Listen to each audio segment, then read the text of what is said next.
Yeah, I'll try to keep like most of my questions, my answers short and to the point. And if you want me to expand on them, I can. Okay. All right. Hey guys, it's me, Jazzy J, back with another episode with something for the culture. How we doing tonight? I hope well on this Monday evening. So, of course, I'm a New Yorker. I'm a Bronx girl, regular, degular, schmegula. And of course, my guest has to be from New York as well. All right. Welcome to Something for the Culture platform, Dajour Ashwood. Salute, salute. Thanks for having me. It's a luxury. How you doing tonight? I'm feeling fantastic. Feeling fantastic. It's a luxury to be on your Thank show. you, I thank appreciate you. you. So, good to hear. Good. So, let's go ahead and jump into it. I want you to let the people know exactly who Dejour Ashwood is for the ones who don't know you or familiar with your body of work. Absolutely. Dajour Ashwood, originally from Harlem, USA, a little small town. I am an actor first, and then a filmmaker, and then also a entrepreneur. So I do a little bit of everything, but acting is my first love. Cool. So, Harlem, right?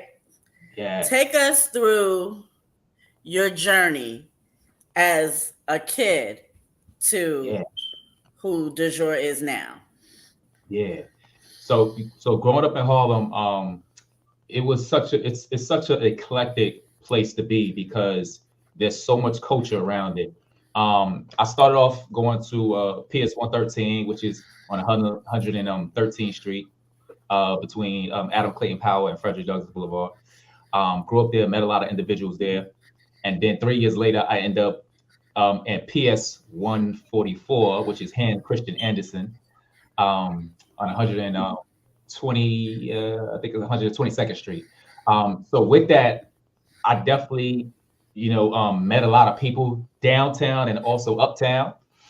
I was there for 3 years, and then I went to junior high school, Booker T. Washington. Salute to Booker T. Mm-hmm. Washington. I went there, and at the time, my school was the only school that was a junior high school that could go out for lunch. So we was balling. We thought that we was it, being able to go outside for lunch. Actually leave the building. So after that, I went to Mm-hmm. the School of Art and Design, and when I went to School of Art and Design, I actually went to school with Onyx, and also Mobb Deep. They were seniors at the time. They didn't graduate because they hit their career, but it was cool to be in the lunchroom, seeing them rap and do all that. So I had a fantastic a childhood growing up. Um, riding the trains. I mean, just seeing the full culture of everything. And when I was growing up, at the time, it wasn't called, which I know now as Spanish Harlem. It was just the East Side. Mm-hmm. It Right. was Harlem. It was no Spanish Harlem. That happened later. Um, but Harlem was just the core of it. It ended on Fifth Avenue all the way up to the Polo Grounds. But now that spread it, and now you got No High, So High, all that other crazy stuff. But yeah, that was Right. my service. And then after that, I ended up going to college after that. After high school. No, that's right. And it's funny you said you went to school with Onyx because we actually Fredro was on here at this platform a little Oh, whiles back. So shout out to Fredro. yeah. Well, That's he goes by Dro now, so Dro. right. Yeah, But yeah, yeah, real humble dude, funny guy, real funny guy.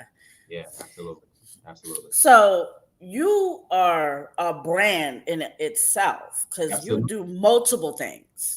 That's a fact. So you produce, you act, like you are just a walking, a walking conglomerate, That's a basically. fact. That's a fact. Okay. So let me ask you this: how do you handle the pressure or stress that comes with either producing or acting? Because both can actually relate. Yeah. That's a great question. And here's the thing: when you are doing what you love, I know this is a cliche, but when you're doing what you love, you fall in love with it and you expect a lot of things. That Mm-hmm. comes with that. But one of the ways that I keep the stress down is by being super organized. That is one thing that I learned about being able to juggle and do different things. Um, like I retired myself from corporate America in 2019, and Mm-hmm. when I had my retirement party, I called it the rewirement. A Mm-hmm. lot of my actor friends was like, "Yo, I didn't know that you had a 9 to 5." And the reason that they didn't know that is because I was super organized, and that is the key. Being super organized will keep your stress level down and show up early whenever you can. Show up Okay. early. So those are the two things that my two secrets is being organized and Mm-hmm. showing up early. It's gonna keep your stress level down. Okay. So, what was your first? Give me your first acting gig, and what was the experience? What your experience behind that? Yeah. My first acting gig was on a crime show, and it was called I think I am Homicide. I think it was called. It was shot in Charlotte. I had a decent role because I was in several scenes, and it was really cool. They paid for my hotel, which was cool. We got I got to be on set for 3 or 4 days, Mm-hmm. meet some interesting people, and actually some of the people I'm still real good friends with to this day. One or two of them. Um, and it taught me another thing. It taught me was how big social media is, because the director of that show was very big on social media, and he had asked me at the time. He was like, "Let me get your Instagram," and at the time I wasn't on Instagram, and he was like, "Oh, you got to get on Instagram, because a lot of times I look to Instagram to see what these actors are, what their personality." So I Mm-hmm. definitely picked up a gem from being on that set, from the director themselves. And it was just a good experience of what was expected. And to be honest with you, that first time being on set was like a drug. It was like, oh, I want to do this all the time. Like, this is what it is. I gotta this is fire. Yeah, Okay. yeah, Um, how do you handle creative like disagreements between like the a director or actor, even when you're producing, or even when you are the actor in somebody else's movie or show? yeah. So I'll come from the acting perspective first. There's been situations where a director may give a direction, and sometimes the actors may have a different idea of what they want to do. And I've Mm-hmm. been in positions where I kind of spoke to the actor and said, you know what, you got to trust the director. That's their job. You wouldn't want someone telling you how to act. Um, so stay in your lane, stay in your pocket. You know what I mean? And just respect and trust the director. They're directing for a reason. And I'm talking about really union, or I'm talking about union sets specifically. So I'm kind of Mm-hmm. like talk to it now. If it's me, I'm professional. Like, I know, pretty much that if the director is giving me a direction, I'm gonna listen. I'm gonna be available, and I'm gonna take direction and move on. I'm that type of actor. Right. What I do. Now, flip side of it, on productions where I may be directing. This is what I always tell. I have a discussion with all of the actors and everybody. And I say, listen, we put the ego to the side, and we put the art in front. And at the end of the day, it's always about the story. So get out your head, get out your way, put the ego to the side, and make sure that we are telling a story. And whichever Mm-hmm. way is the best way to tell a story, that's what we gonna roll with. Yeah, Okay. yeah. That's a good approach. So, what is your approach to script development? And I want you to tell from the actor's perspective and the producing perspective. Absolutely. Yeah. Okay, so from the actor perspective of script development, um, as an actor, when I get a script, right, and I'm gonna relate that to like script analysis. When I get a script, the first thing that I try to do as an actor is figure out where the writer is going. I try to get into the writer's head. Mm-hmm. And for me, that means from everything from the character name to every particular word that is on that page. I learned, I was out at this conference in LA a couple of years back, and it was about editing. And Mm-hmm. they said something very significant. and it was about how when you were producing a show or a film, every word counts, every minute counts, every second counts. So you can't waste any dialogue. So hearing that is so important as an actor to understand that when you're reading a line, it's just like being a detective or being an archaeologist. You don't come to a scene and think you got it figured out. No, you got to really look at the scene. So you got to really pick up every word from the name to the punchline to everything to the commas, the periods, and try to get into the writer's head to see like, okay, this is what they mean, and now I can live the life of the character that they wrote. So that's my approach from the actor's perspective. It's really diving deep into it. From a writer perspective, the one thing that I try to do is whenever I write very raw and very unfiltered. Okay. Mm-hmm. And what I do is I just write. If I get an idea, I just write. Right? I don't edit myself. I don't care if the punctuation is off, if the grammar is messed up, if the spelling is messed up. I don't care about any of that. All I want to do is get an idea that's in my head and get it out on a paper.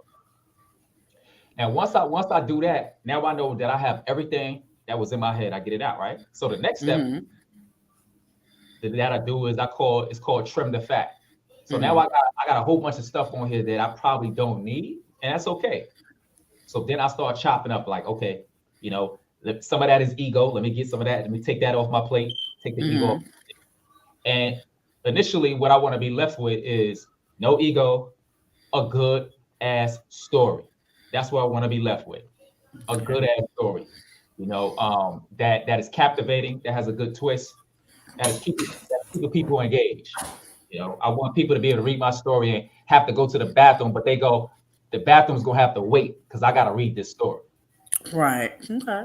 So that's my approach. That's my approach as a writer. And then I may do the best way to write is rewrite. You keep rewriting because you're gonna find something. And then when I think that I got a good body of work, I may invite some actor friends that I know to a table read. And now what I want to do is put that script on its legs and hear it outside of my head. And then when I can hear it outside my head, I can see, okay, this works, this doesn't work. Because dialogue is very tricky, you write for somebody else, you want to hear it outside of your head. So that's my approach as a writer. Okay. Yeah. So would you consider yourself like a method actor? I consider myself several.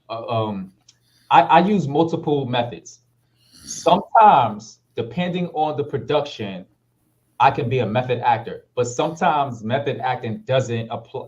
It won't do me any service for a different script. So it really all depends. So what I do is I have a utility belt that you can't see, and it has different methods. And depending on the project, that's the method that I use.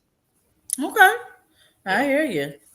So let me ask you this: out of all the roles that you have played, what project and what role do you feel was the best you've ever done out of your career so far? I'll definitely say my role on Underground Railroad with director Barry Jenkins. He did Moonlight and a couple other things he's working on. Now, Barry Jenkins, phenomenal, just amazing. I really like that project because the role that I played was a slave. And first of all, just being from New York and not growing up in slavery, for me to think about being a slave, I'm like, oh no, I couldn't live back then. Crazy. Not me. I would have been the person they'd shot me quick because I've been like, you want me to do what? So I would have been a bad slave. I'm just telling you right off the bat, it wouldn't have worked out for your boy. But, okay. Right. So with that being said, because I would have been on a porch sipping the lemonade, saying, "You go do this now." But, but so to have that attitude, and to know that I can't judge the character, and to be able to step into that character and play it, first of all, shout out to Barry Jenkins because he gave me phenomenal directions while I was on set. It was such a pleasure to work with him and to see him work. I mean, he's a bad dude. He's a bad dude. And let me tell you, I gotta say this is that he was another person that I auditioned to get on that show 3 different times and didn't get it. And he actually personally booked me because he really liked my audition. He went on social media looking for me, saw some of my work, and then he booked me off at, he booked me off of that, hit my agent up. So when I got on set, unbeknownst to me, he already knew about me and he greeted me and he said, Dajour Ashwood, what's up? And I'm looking like, wow, that's what's up. He know my name. Wow. So that was really dope. Great experience. And then when I actually seen the final copy of it all, I had so many people that they hit me up and said, "Man, you did such a phenomenal job." So that was definitely one of my favorite roles. And then I would definitely have to say that was a drama. As far as comedy, something that just dropped, um, Johnson season 4, episode 3. I had the luxury of playing a car thief, and it was really fun because it was a comedy, and I really enjoyed it. I really enjoyed being on set, and the 4 individuals that's actually that produces the show, they were there actually giving me direction as well, and I just enjoyed playing, man. It was just an awesome time to play. So definitely my 2 favorite projects was definitely Underground Railroad, Barry Jenkins, and then being on on Johnson, which is on basically Bounce TV, and I played it there. Yeah. So, how do you balance artistic vision with commercial visibility? Like how? And I want you to do producer, actor, even from because even though you're a producer, there Yeah. is a side where you have to be the Yep. consumer as well. So if you Right. could give me all 3. Yeah. Yeah. Yeah. All right. So I'll give you from the producer perspective first, right? And as a producer, producer, whenever you hear the word producer, it's money. Money's involved. Right. Money's involved, period, right? So when you putting that money hat on, you gotta think, you're thinking, how am I gonna get my money back? I know what I'm gonna put into it. How am I gonna get my money back? And let's just face it, at the end of the day, right? It's show business. It's not show personal, it's show business. And so show business, the business part means money at the end of the day, right? So with that, when I'm putting my producer hat on, I'm always constantly thinking of the ending result, the ending goal. Like, who's my target market? What do they look like? And so you start thinking about demographics. You start thinking about what they watch, their ethnicity, their gender. You start thinking about what genre, and all those things actually go into play when you are trying to create a project. Because you may want to do a drama project, or they want to do a bang bang shoot 'em up project. Okay, I'm from Harlem. I seen shooting all day. We get it. I'm from the hood, right? But they may not be looking for that. It may be saturated or not, right? Like for example, I love sci-fi. I love sci-fi. That's my thing, right? You would think, who would have thought? But I love sci-fi. So, but you gotta say it's sci-fi selling, and lucky for me, it is. Especially being black and doing sci-fi. I mean, look at Supercell. On Netflix. It's killing them. Right. Right. So as from a producer perspective, you always looking at the end goal to say that what am I working on that I can put together? Let me separate. There's a term called killing your babies. And killing your babies, killing your darlings. And killing your darlings mean like you may love this, but you got to put it to the side if it ain't gonna make no money. That's true. Right. So really, really separating that. And I got a couple of books behind me that I kind of refer to. These are my go-to books or whatever, right? We'll talk about that later. Basically, as a producer, I try to make sure that I'm thinking about the end goal, and it don't help to know a little bit of accounting because I got that in my background as well. But I always think about how much I'm going to put out, and can I get, if not double, triple that back in return. And if the project that I'm working on is not going to give me that back, I got to switch it up, and that's just what it is. I got to switch it up. Because if you're not trying to make no money for a project, then you just might as well make that joint on your phone by yourself and just send it to yourself. But if you're trying to put it out into the world, you really got to think about, is this something that they gonna want to see? You know, Mm-hmm. about that.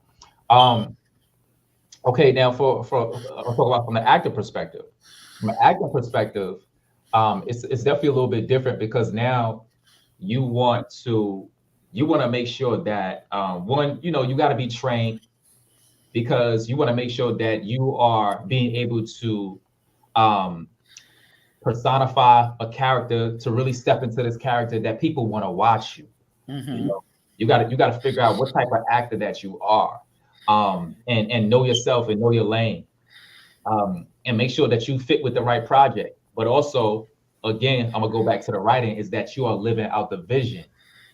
Because guess what? Like I had the opportunity to be a lead um, in a feature film, and it's one feature film that's actually on Peacock and Amazon. Now it's called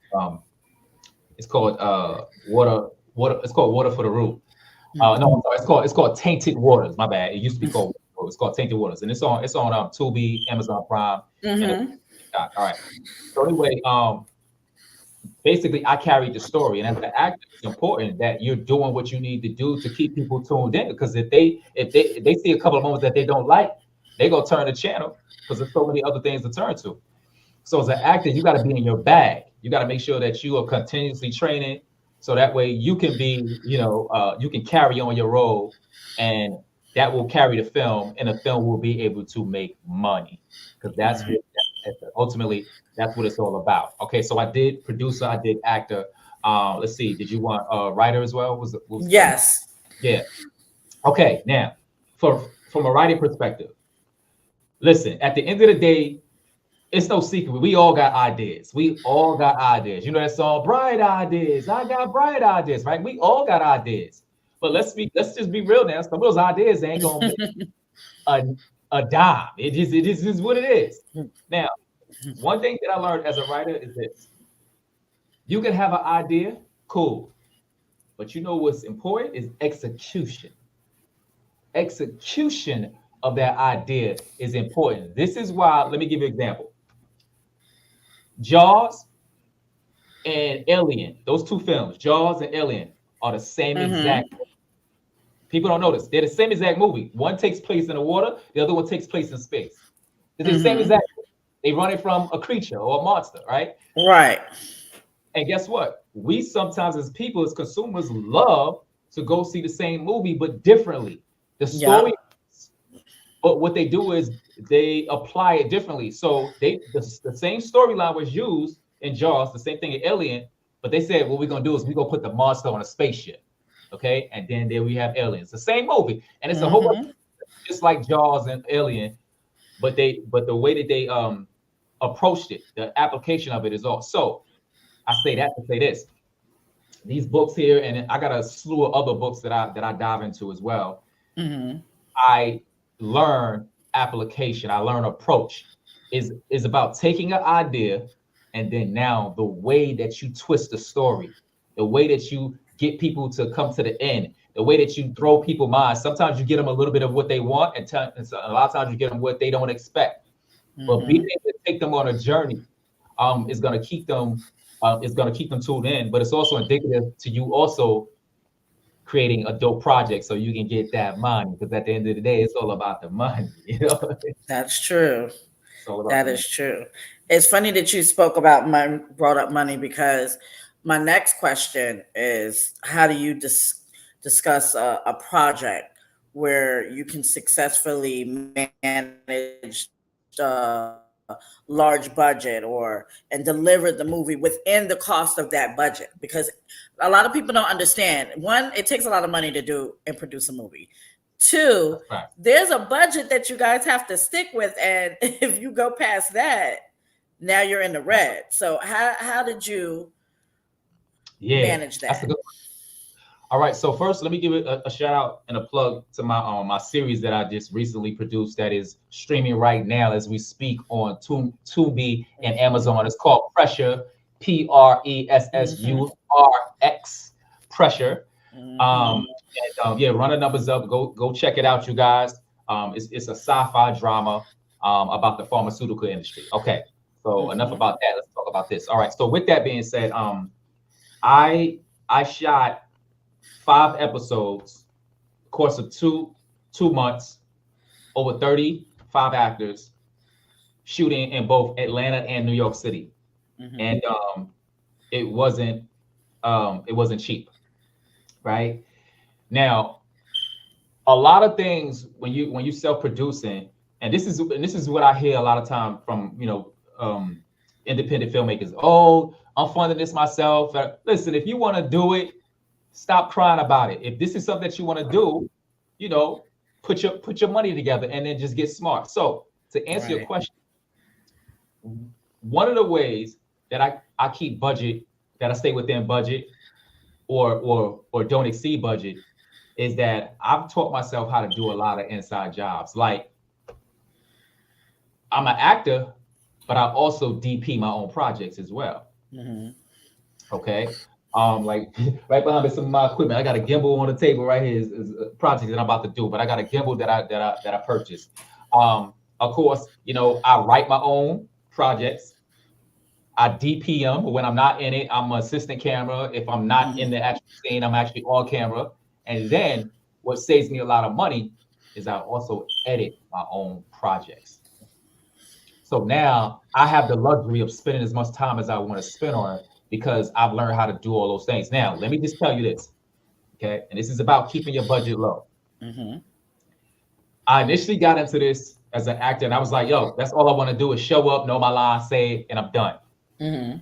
But as you know, the acting game is about hurry up and wait, and you're doing a lot of waiting before you hurry. You're doing a lot more waiting for roles, for auditions, so on and so forth. Right. So me being in New York, in New York, you know how they say New York minute. I don't like waiting for nobody. I don't like nobody telling me when I gotta do something. Nah. I don't like it. So for me, I came up with this crazy idea. And I said, I'm gonna learn how to shoot myself. I'm gonna learn how to, Mhm. everybody. If you grow up in New York City, you know how to play basketball. You know how to rap. Mhm. So I took my rapping skills and I turned it into screenplay skills. You know what I'm saying? I started, basically learning how to write scripts. So that was that. And then I decided to invest time and learn how to shoot. I taught myself how to edit, and then I did go do some training for that as well. So I learned the different things about sound, about camera, about all that. I learned all these things only Mhm. so it could give me an opportunity to act more. And that is my secret of how I was able to keep my budget under by doing a lot of things. I do have a lot of people that help me, but a Mhm. lot of that cost I'm able to keep low. So my note to a lot of independent filmmakers is that try to learn how to do a lot of different things before you outsource it. It'll help you. Amazing. So I want you to describe a situation where you had to make a tough decision that affected the creative direction of a film or project you were working on. Absolutely. I have two that actually comes to mind. Okay, so the first one I'll talk about is um a scene, and this has to do with egos. Okay, so there was a film that I was actually cutting. I was editing it, and a good friend of mine was in the film. And as I was cutting, the film needed to be a certain length, and there were two scenes in that film that wasn't the strongest, and I felt like the scene could do without the film could do without the scenes. Mm-hmm. So basically, I had to make the decision to save the film and cut those two scenes, which those scenes included a good friend of mine. And so the tough decision was that I had to basically bring uh, that gentleman in and say, "Hey, listen, the scene ain't seen it. At the end of the day, Mm-hmm. it's not feeding the film, and I'm gonna need you to kind of put your ego aside because I know you want to see yourself, but the story, it's not doing anything for the story. The story can do without it, and we need to make this better." And so that was tough because I was straight up. I said, "Listen, it is what it is. Right. I got to make the call." Um, and they understood, but still wasn't necessarily in agreement. But that was Mhm. tough because I had to really tell a friend like, "Hey, your scene ain't gonna make it. It is what it is." Uh, Right. so yeah, so that was tough. Another moment that I had to that I can recollect is I'm very big on when you have a project that Mhm. the whole is important versus the individual. And there was a project that I was on, and there was what I call a rotten egg. There was somebody that was actually kind of being a cancer, if you will, to the production. Mhm. And I was assistant director of that, and I pretty much had to do the honors of basically excusing that individual, so that way they wouldn't corrupt the entire project. And so that was a tough situation because I'm pretty much a non-controversial dude. Right. So there's controversy, but but at the end of the day, a job had to be done, and I'm always thinking about the overall project. If what you're doing is not feeding the overall project, you gotta go. Right. So let's go back to money for a little bit. Yeah, What is your experience with digital distribution platforms, and how did you leverage them with yeah, any project that you have either worked in or worked on yourself? absolutely. Okay, so this is what I want to say because I get a lot of people that ask me about distribution and stuff like that, and this is the one thing that I want to say. Um, be dope. Make it starts right now with you making a good product. A lot of people are looking for distribution, but your Mhm. stuff ain't good, right? And here's the thing: distribution came looking for me, right? And this is not to be cocky or anything like that. I'm speaking of facts, right? Right. So here's the thing: if you make good content and it looks really good, and you got a good story, you got good acting, you got good production, it looks good, right? They're gonna come looking for you. Okay, so I'm gonna get back. They're gonna come looking for you. So here was my first approach. My first approach was I said Netflix is kind of like the cream of the crop, right? Mhm. So whatever I make, I want it to look like it should be on Netflix. Mhm. That was my whole goal. I said because if my stuff look like it's supposed to be on Netflix, then maybe Netflix or somebody else gonna come looking for me. Right. So that was my first approach. Is like I get a good concept, have a good twist to it, have a good story, have some great actors, have a great production, and that means with sound. I'm super anal about sound, Mhm. and just let it look all the way through, no dipping. Let it look all the way through, because there's some films that you look at and everything look good, like the opening is all stock footage, and then it gets down to the real, filming, and you go like, oh, it dwindled. It looked like a 10, now it went to a 2, right? Right. Yeah, because after the stock footage, it goes down. Well, I wanted my whole production to look like it's stock footage all the way through, look crispy, 4K. So when Okay. I was to complete that on a proof of concept basis, distribution came. Now, the next step is this: getting something is one thing, keeping it is another, Mhm. right?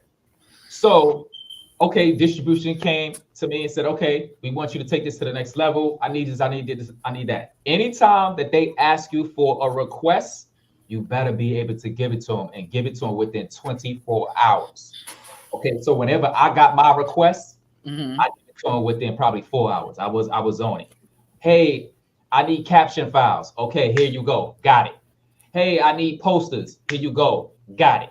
Right? I need a sheet that tells me that you got the rights to all your music and licenses and all that. Okay, hold up. Here you go. Got it. One of the episodes was corrupted. Could you send me another copy of it? Here you go. Got it. Mhm. You have something in here that needs to be removed. Can you re-render it? And here you go. Got it. So being able to deliver upon request is very important. Okay. And then next is this. At the end of the day, distributions, they're not robots. They're people.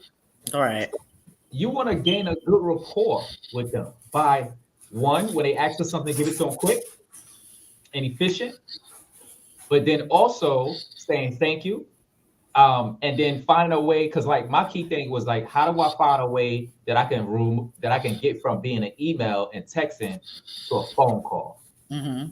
right? Because I know that if I can get you on the phone, we can make this relationship even better. Because I'm a very personal type person anyway. So eventually, I was able to kind of shoot them and say, "Hey, um, can we get on the phone and chat a little bit more?" Because sometimes texts and emails can be a little misconstrued. Right. And so they were like, "Yeah, actually, we've been wanting to get on the phone with you." So once I was able to call them and get them on the phone Right. to kind of get a feeling of each other and build a real great relationship. Because at the end of the day, Jazzy, as well as I know, is that this is a relationship business. Mm-hmm. It's about relationships, right? Like Right. the key to success is there's five things to success. Is that uh first and foremost is relationships, Yep. right? Talent, Of course. right? You gotta have that. You gotta have relationships. You gotta have talent. That's indicative to what you gotta have, right? Uh, Right. Opportunity. Have, Definitely. having opportunity is so important. You gotta have opportunity, right? And opportunity sometimes can also be in line with also we say luck, because if you have the opportunity Mm-hmm. to work hard, you have luck, right? So you have that. Right. The next is basically the drive. You got to have the drive. That's so important. The drive Mm-hmm. and being consistent, right? Because Right. you're gonna be consistently doing something, and then you're gonna feel like I ain't getting nothing in return. But Right. still stay at it and still do it. So having all those things, working with my distributor, making sure that whenever they ask me for something, I get it.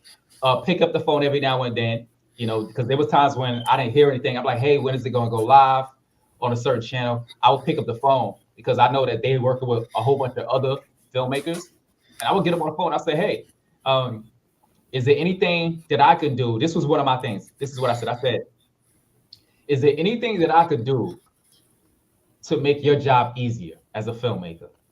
What could I do to make your job easier? This is a very important question.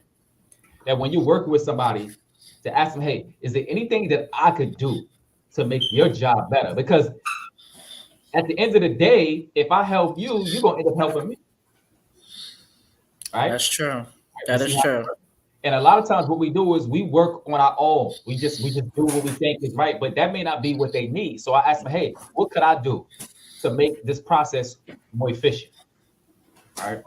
And so once they gave me that, okay, a couple of things that I could do, I was like, all right, cool. Now that's how I'm gonna function going forward. No problem. So yeah, so that's my thing about work with distributors is ultimately you just gotta be good, be in your bag, do what you're supposed to do, be dope, and they're gonna come looking for you. I don't care what it is, they're gonna come looking for you.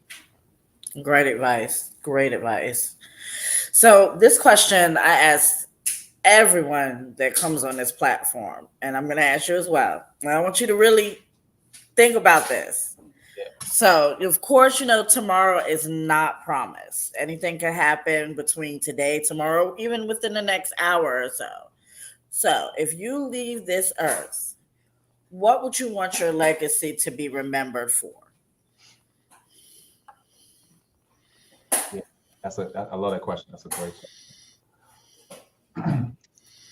I'll say this. Making great art,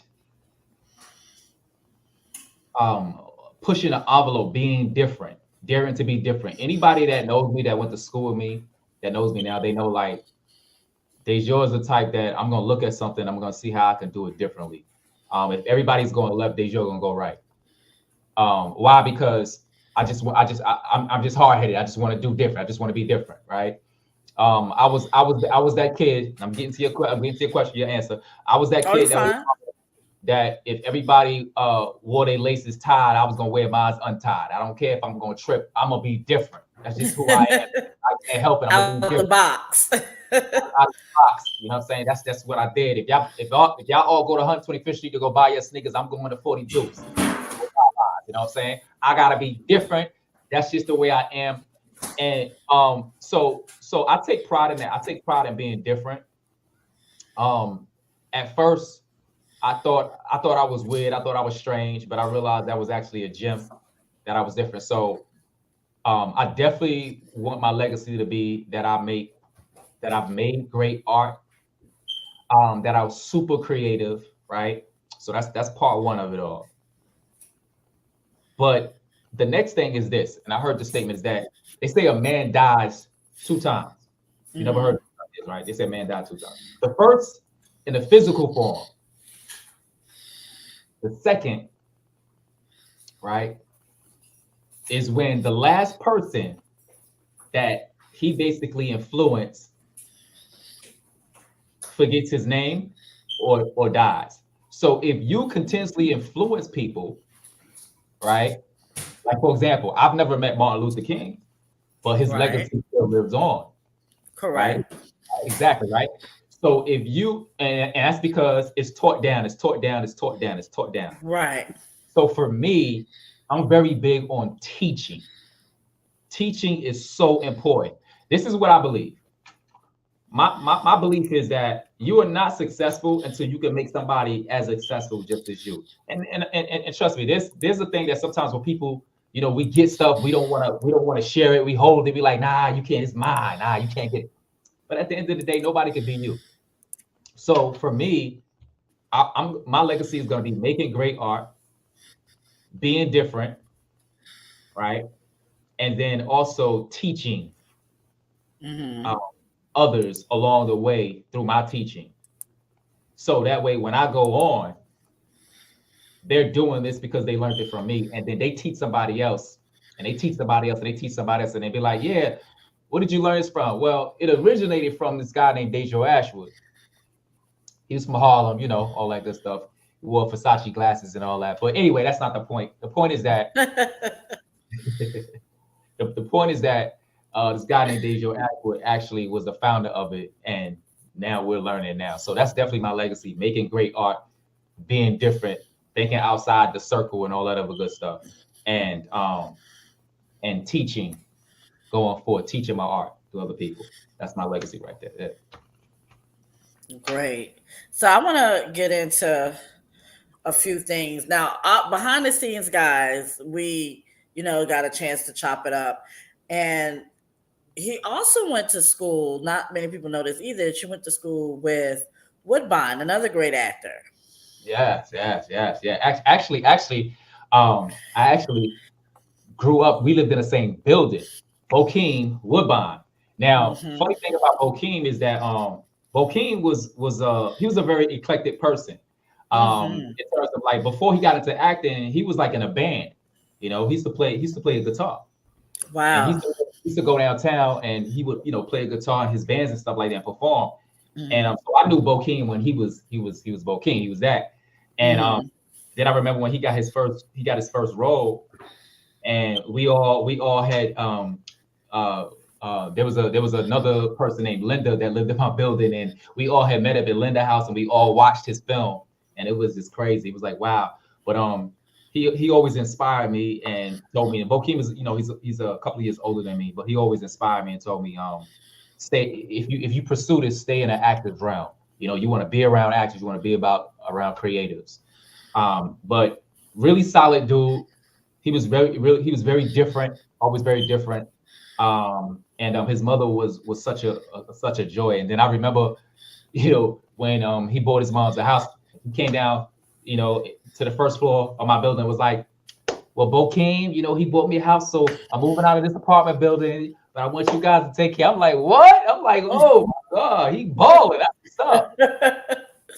Yeah. So Bokeem, yeah, Bokeem was, just a good dude, just a good dude. I knew him before he got into it, and just a good dude. So, yeah. You also had the pleasure of going to school and growing up with Makai as well.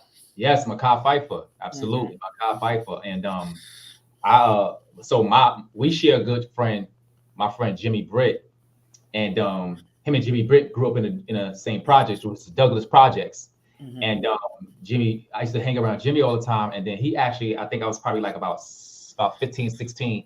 And then he introduced me to Makai. Makai, they both used to rap. And so I used to go cheer them on. And then after I went to college or whatever like that, basically Makai was just starting to get, because I think at the time he did clock, I think it was called Clockers. think that was his first. Yeah, it was his first movie, Clockers or whatever the case may be. And he had went out to L.A. He came back. He told us all about the L.A. stories. I can't say none of those stories on here, but he said a lot about the crazy L.A. stories and the L.A. parties and all that. I mean, it was crazy. And literally, as he's coming back to the block, tell us about the stories, we sitting there like, nah, you lying. Nah, that's not happening. He telling us everything, like I said. But it was a really good experience. But Makai also, he definitely put a couple of gems in my head. And as far as like this entertainment, like, his main thing was that when you get a job, you're employed. And when they say rap, when it's rap, you unemployed. So you always looking for your next job. You know what I'm saying? You always looking for your next job or whatever the case may be. So he actually just hit me and Jimmy up not too long ago because he was actually out of the country and telling us that he's coming back to New York or whatever like that. And then possibly, we'll be able to get up. He's always super busy. Indeed. But a short story. It's a short story of Makai. So I was in college, and I used to always tell my boys that I grew up in Makai. They'd be like, yeah, okay, well, whatever. Mm-hmm. So I went to the university at Buffalo. Mm-hmm. So probably like my senior year, I had been telling everybody, oh, yo, I'm mad cool with Makai. That's my boy, blah, blah. So now for 4 years, they like, yeah, okay, yeah, whatever. So coincidentally, there was a mall that's in Canada that I happened to be at. And about 5 of my friends was with me. So I'm over in a Timberland factory, and they go over by this food court, and they see Makai. He did actually with his wife at the time, who played Bird on Soul Food at the time. I forget her name. Forgive me. But are you talking about Nia Long? No, not Nia Long. The real Bird in the original film, not the series. Okay. Yeah. So I forget her name. I apologize. But so he was married to her at the time. So they saw him, and then they ran over to me. It was like, yo, didn't you say you know Makai? I'm like, yeah. It's like, well, he over here in the food court. So I'm like, nah, you lying. So they're like, yeah, come on. So I go towards the food court, and I see, his wife at the time. I was like, hey, do you know Makai? And she didn't know me. And I was like, Dajour, Jimmy. She's like, oh yeah. Oh, she's like, he's over there because we never met, but she knew my name. So she pointed, and he was at the Foot Locker. So I went to the Foot Locker, and as I go to the Foot Locker, we grew up. We used to always say, "Yo, what up, B? Yo, what's good, B?" Like that's how we talk. We'd be like, "Hey, yo, what up, B?" Right. So as I was coming from the food court, I seen him in the Foot Locker. I was like, "Hey, yo, what up, B?" And then he turned around. He was like, "Yo!" Now, I went up to him, gave him a hug, pound out. So he goes, "Yo, what's up?" And I turn around. All my friends are like this. They look at even though God. So Makai like, yo, what's up? What's going on? He was like, yo, what's up with them? Like, why they stand there? I was like, nah, those are my school friends. They cool. So that was a real cool moment because I be telling people like I know a lot of people. I don't lie, I don't cap. Like if I say I know them, I know them. Right. Cool moment. That's amazing. Yeah. So it's amazing that 3 guys from New York, regular Harlem guys, grew up to these extraordinary brand producer, actors, and black men at that. Yeah. Black, that is a wonderful thing to see, especially coming from that area, because not to say it like this, but Harlem always had a bad rap all the time. It's always known as the drug infested area, or Yeah.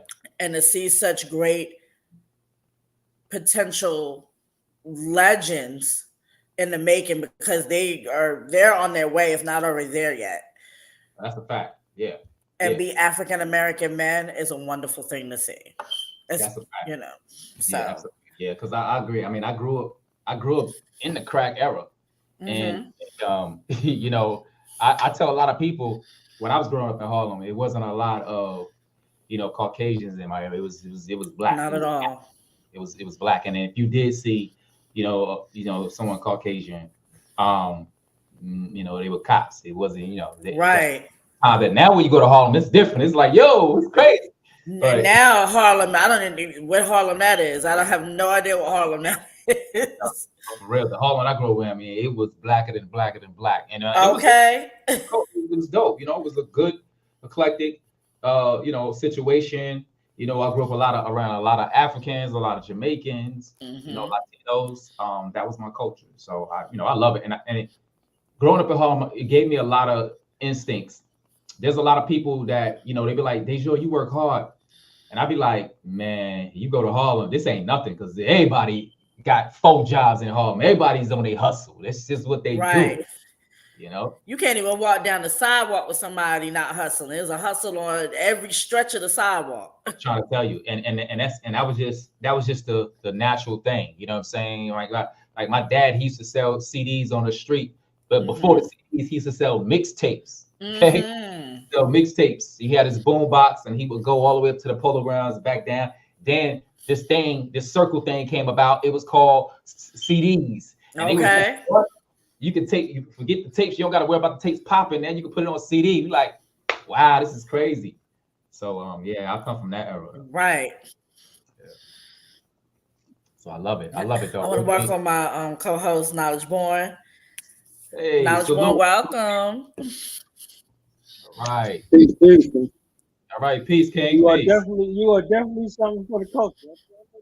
Absolutely. Absolutely. Okay. Definitely something for the culture. You embrace and embody the spirit. Young creatives can follow the blueprint that you laid out. So Yeah, thank you for being a cultural influence to the next generation in word absolutely. and in deed. Your presence, what you've done, what you're doing, and what you will do in regards to cinema and just in regards to life. I want to know, like, how do you juggle all of this stuff in your brain? Like, how is you somebody's accountant? You taking it, you holding them accountable over here for what they're doing, Okay. and you holding yourself accountable in regards to the world and the world at large, and creating sensible images and seamlessly. Like you make it look easy. Okay, I don't know if it's easy in real life, but you make it look easy and building that bridge in between. So either you creative or analytic. So how do you build a bridge in between both, like Yeah. kind of seamlessly? And I love that question because you know what, as an accountant, I use my left brain, and as an artist, I use the right side, right? And then you're able to merge that together. But I think the business side of me allows me to be organized because sometimes as artists, let's just face it, we can be scattered brain. You know what I'm saying? We start something, we put it down. But being an accountant is the business side of me where it is able to like compartmentalize and put things in. I always say I'm able to be a stamp, stick to one thing until it gets there. Um, but outside of that, like I generally love what I do, and so it's not work. And I always look at it like this, right? This may help. I say this. I say sometimes people should go to the hospital. Follow me on this. They should go to the hospital and they should watch people that are less fortunate, right? You see people that are like, you know, they can't walk. They don't have an arm. They don't have right. And when you look at that and you go, wow, I got all these things. Why I'm not on my grind? So for me, I always look at that every now and then, take a trip to the hospital and I look and I go, you know what though? I got so much, I got an advantage. I am blessed. So every day I get up and I put my 10 toes on the ground, I go hard because guess what? When I die, my spirit is going to jump out my body. I'm going to look at my casket. I'm going to go, you did that. You did that. You know how some people they pass on. They be like, I wish I could have. Nah. You did that. So that's Okay. for everything, and that's why that drive allows me to be able to juggle so many different things because I just right now. Now, don't get twisted. I get my sleep in. I get my 6 to 8 hours of sleep. I'm very organized. I know how to organize my 24 hours. And think about it. I think Busta Rhymes, he broke it down. He was like 24 hours times, times 60 minutes. You got a certain amount. We got all these amount of seconds in one day. Don't waste it. Don't waste it. That's my attitude every day when I get up and I go, what can I do? What can I be? What level can I go to next? And I try to always stay hungry because when I die, that's it. Amazing. Yeah, yeah. So he was just telling me he just got finished telling me about the story about him and Makai, him and give me a Woodbine story. Since you gave us a Makai, give us a Woodbine story. All right. So Woodbine's story is I remember the first time uh his first film came out, and he had ordered us all to get together, and we thinking like he's gonna be extra, like like, oh, we gonna see him real quick. And so he got us all together, and we go to, at the time, our friend Linda, she lived on the fourth floor, I lived on the second floor. So we all meet up, we gather around the TV. That's when you had the big floor model TVs. Mm-hmm. With the big back. You know what I'm saying? No flat screen, nah. You know what I'm saying? You had the cable box on top of that. Okay. And so we all had got up there, and this film comes on, and we seeing Bokeem, and we seeing Bokeem, and we seeing Bokeem, and we keep seeing Bokeem, and I'm losing my mind because I'm thinking like, I know this dude, like he lives in my building, but I'm seeing him on TV, and he's like damn near the star of the show. I'm freaking out, but that day kind of stared for me like, yo, you can do this too, like, because most of the time, every time I saw somebody that was on it, they wasn't from where I was from. Right. And so really seeing Bokeem and seeing Makai go to that next level really let me know that I had something else in me, because I was around these guys, you know what I'm saying? Mm-hmm.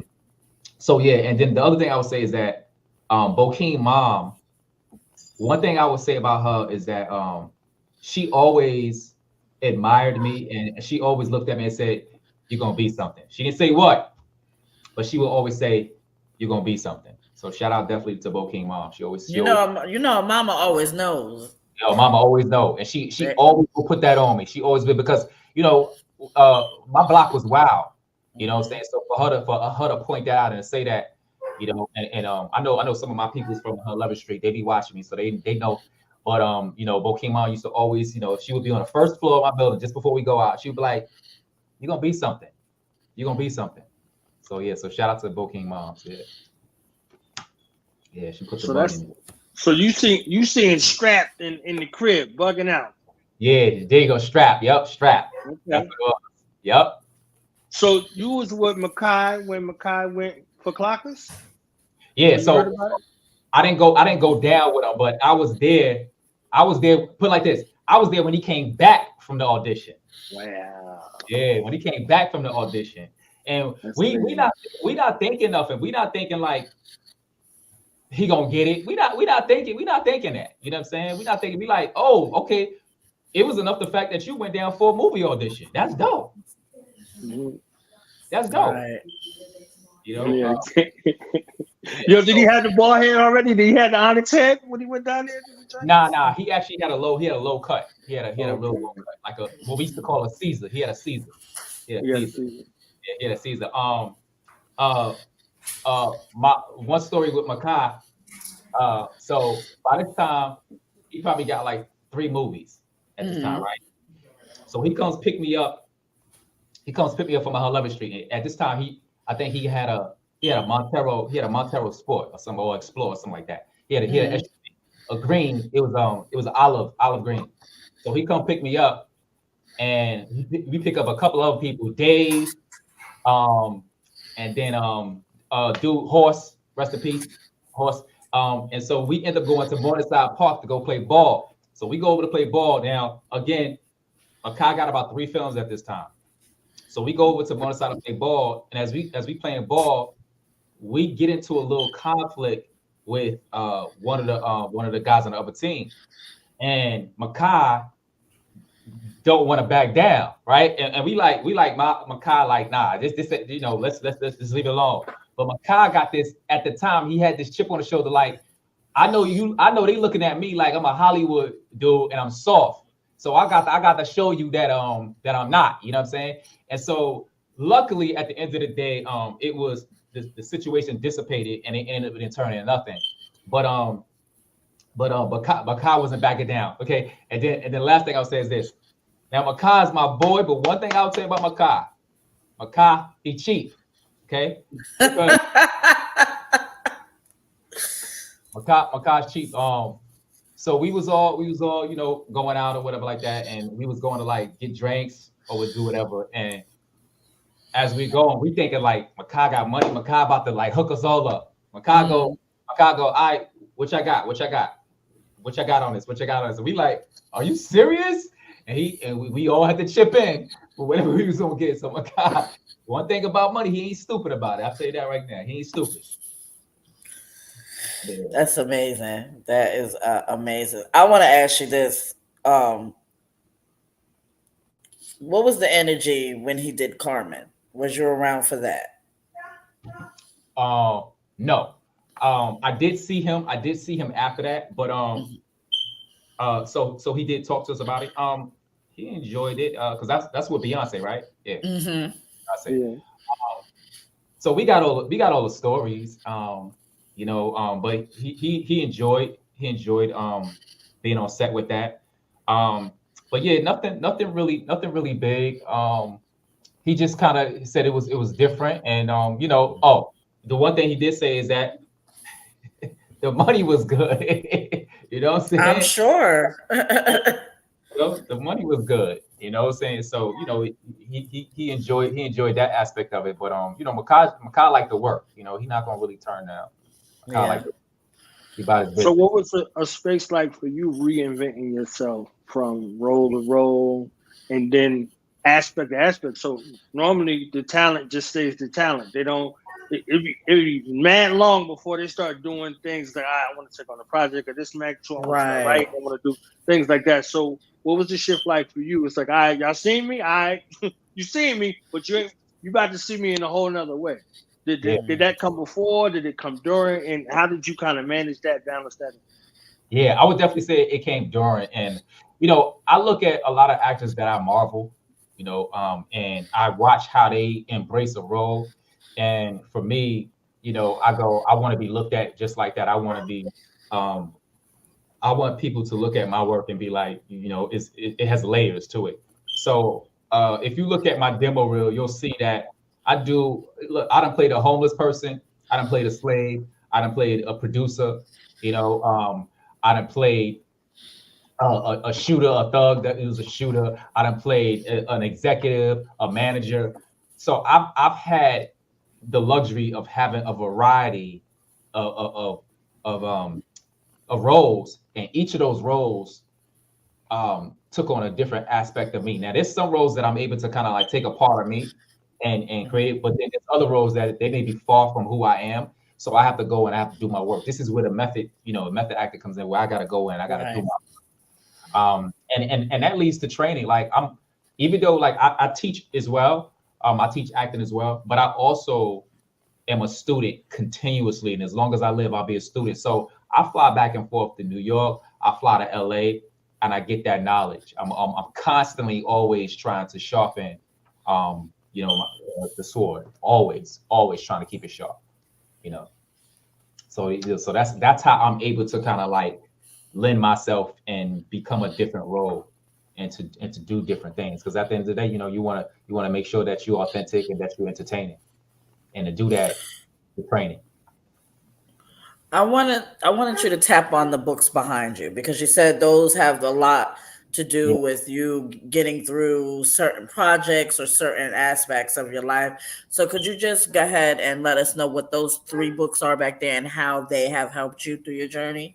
Yeah, absolutely. So this first book is by Ross Hartman, and it's called The Structure of the Story, and it's how to write stories and focus on what's really matters. So what I like about this book is that, and I got this book when I was out in LA, from a LA bookstore, and what I like about it is that it teaches you that without story you have nothing, right?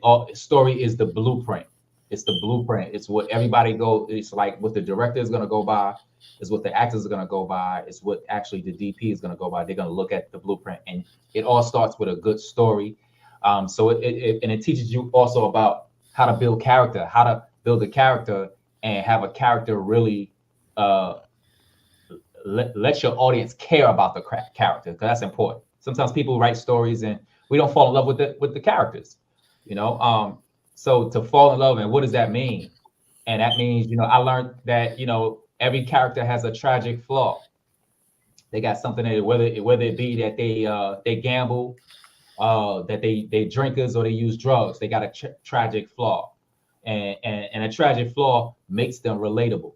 Okay, so that's important for that. But yeah, so the structure, and then it also talks about this is something that I use a lot, but it's called the eight point circle, the 8 point story arc.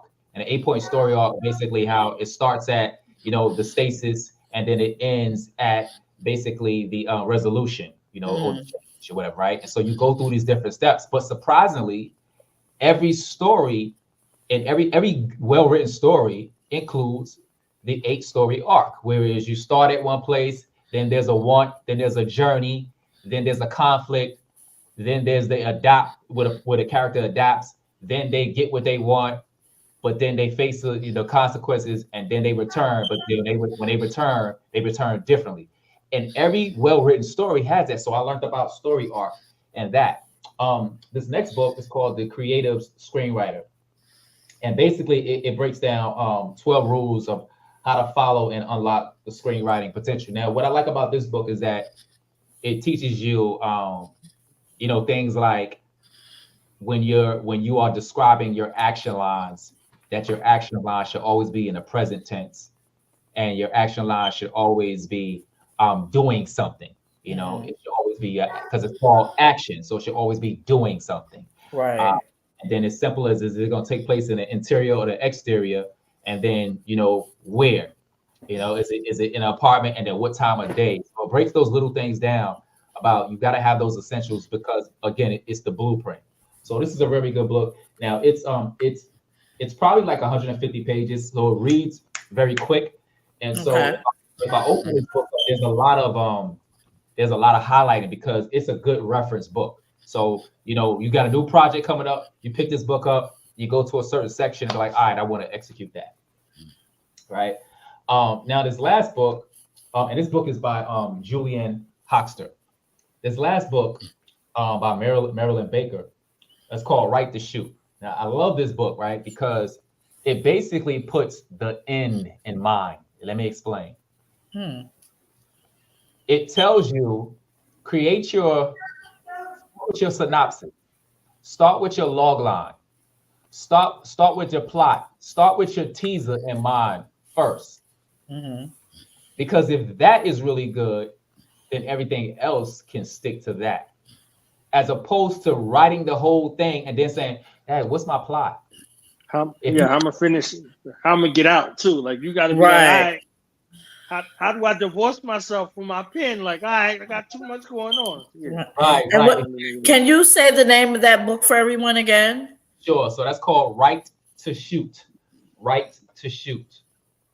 Yeah. The reason why I asked you to repeat it, because not only does it does well for producing our actors, this is something that a lot of music artists can use to help them carry a story through. Because sorry to say it, I'm gonna keep it a band here. A lot of rappers don't be keeping with the damn thing. Okay. No, that's a fact. That's a fact. And story is so important. What does a story have? It has a beginning, a middle, and an end. And some of them be having just beginnings and ain't no end. You know what I'm saying? Sometimes they don't even have a beginning. They just be all over the damn place. That's true too. That's true too. And that's the thing too, is that that's what helped me out a lot, is learning the structure of story. If you understand the structure of story, and also let me tell you something. When you see these good shows, there's a lot of psychology that goes into this. You would think like, oh, I got a good idea, just write it. Nah. No. There's a reason why you fall in love with a character. And I mean, you have to snap yourself out and go, they ain't real. But I took you on this journey and made you feel something for a fictional character. Right? And you bought it. And you suspended your belief for every episode. That takes good writing, good structure, and good character development. Yep. And not to mention, don't forget to mention about them making relatable to you. and make it relatable. or Absolutely. not, right? One or the other. Who Yeah. Right. Because who's they one of could them be. characters they call? Go ahead. Yep. Pardon. Mhm. I was about to say who's one of them characters people be running up on you and saying, we both interviewed Bill Duke, and he said wherever he goes, all over the world, whether they speak English or not, that 2 seconds that he was in Menace to Society out of 40 plus years of being behind Right. the camera, in front of the camera, they still like, you done fucked up, don't you? Like You know, still, no matter what, hey, you done fucked up. Like yeah, yeah. That would definitely have to be when I was on Atlanta, because Atlanta was such a popular series. Yes, it was. Such a popular series, and I had the luxury of being in season one with the phenomenal Brian Tyree. He's just a damn good actor. I mean, this dude is a beast. I'm gonna put it. He's a beast in his craft, right? And I had the luxury of sharing a scene with him. But I remember going to my college reunion and hearing a couple of them shout out some of the dialogue that I said with my character, because I had the luxury of being, I was a promoter, and they let me say that my promoter was from Harlem, so I had a chance to shout out my city, which is really dope. And so that's something that when people see me, they'll repeat those words. So that's really dope. Yeah, That's yeah, epic. yeah. It's epic. It's good, man. I love this, and not for the fame, but for the love of the craft. And this shit like never gets old for me. You know what I'm saying? Like to have something here, and you guys can relate to this, like to have something here, right? Then for that to go to here, right? And Yeah. then from here to there, and Yeah. then everybody see it. And even if it's just one person that go, you changed my life, that's crazy right there. It's just it never gets old for me. It never gets old. That's true. Well, I want to give you this time to, one, tell us about any upcoming projects you're working on. Yeah. Two, give any shout outs that you might want to give out to family or whoever. Let's start with the upcoming projects. What are you working on? Yeah, so I'm actually working on a slew of things. So I'm working on season 2 of my series that's out right now. That's on Amazon and also Tubi and soon to be CW, and that's called Pressure, Pressurx, Pressure. So season 1 is streaming right now as we speak, and I'm in a mix of working on season 2. I'm also working on another project that's called Case 30. It's about a homicide department that's basically they're being threatened to go under if they don't start reporting more bodies. So it's basically about these detectives who start killing to keep their doors open. So the irony with that. And then I have another project that's called and this one is dope. It's a sci-fi and it's called Mentality, and it's basically about what if there's a world, right? What if there's this side world that happens in your mind, and you basically can do whatever the f you want to do in your mind, and then when you come back to reality, it's as if nothing is. So I got people that's going to Mentality, and they cheating, they doing all types of things, and then when they come back to reality, nothing ever happened. So it's a sci-fi. It's gonna be crazy. So I'm turning that into a series. Okay, well, you guys heard it here first. Y'all look out for that on the CW. Y'all check out on Tubi. Y'all go to Amazon. Run those numbers up. Run them up. Absolutely. And yeah. And then as far as shout outs, I got a first. Let me give my baby sister a shout out. She's expecting her first child in December. So shout out to my queen Dajour Ashwood. She's from Harlem. All right, moms. So she's expecting her first child. So yeah, so I got to do that first and foremost. And then just to everybody else, my fans, the people that follow me, I see you, I appreciate you. And as long as I'm 10 toes down on this earth, I'm gonna continuously be creating. And then I want to give a shout out to y'all. You know what I'm saying? Listen, I'm a firm believer of this. When you shine light on a person, you inadvertently shine a light on yourself. So I appreciate y'all and I salute y'all for shining a light on me, because when I was young, sometimes people didn't want to listen to me, but damn it, they listening to me now. And I know that's right. Well, it was a blessing to have you on. Such a breath of fresh air. I enjoyed We would love you to come back. Absolutely, yeah, absolutely. I would love to. I would love to be back. Definitely after I, drop one or two of my projects, come back and talk to y'all about it. That'd be great. Yes, indeed. Um, you want to say any last thoughts, knowledge before we get up out of here? Listen, peace and hair grease, peace and blessings, and just for everybody. Listen, at the end of the day, you are given a gift of life, and don't Mhm. waste a second. Don't waste a second. Get up and do it because there is somebody out there that can't do what you do, and they wish they can be in your body. Do it. No, that's right. Very, very true. Knowledge, what you got to say? Honestly, the guest, man. Continue to support something for the culture, and continue being great, brother. Continue being a beacon of hope, a light, a motivation, inspiration, and elevation out here. You are needed. You are needed. Your stories are needed, and everything that Mhm. comes from you. You are a gift, my brother. Most definitely. Absolutely. I respect that. Listen, and shout out Harlem World, New York. You already know. Listen, y'all might not like us New Yorkers, but god damn it, And listen, it is what it can't is. do nothing with us. Well, So what's not to like though? You know what Okay. I mean? Also, I wanted to take this time out before we get out of here. Yeah. Knowledge Born, his platform, Do the Knowledge Radio. Check it out. He got Great. a upcoming anniversary coming out this week. We're gonna talk about that on our other show, which Dajour, I'm gonna get with you with that as well. On Righteously Ratchet, we're gonna talk about that Love it. Wednesday night. So y'all Yeah. tune in for that at 8 p.m. But other than that, we'll be back next Monday. Love Next it. Monday, we are talking about depleted mother syndrome. I'm gonna have Mama OD, who is also on Righteously Ratchet, with me as a co-host. She's gonna come over to the culture. Also, we're gonna have my other co-host, Angela, on as well, and Yo, we're gonna go ahead and chop it up and dive deep into that syndrome I'm a because log it's not in. talking. I'm a log in. I'm a log in. I support y'all. You definitely, stay in contact with me. However, I can support y'all, vice versa, because this is a relationship business, and that's what Okay.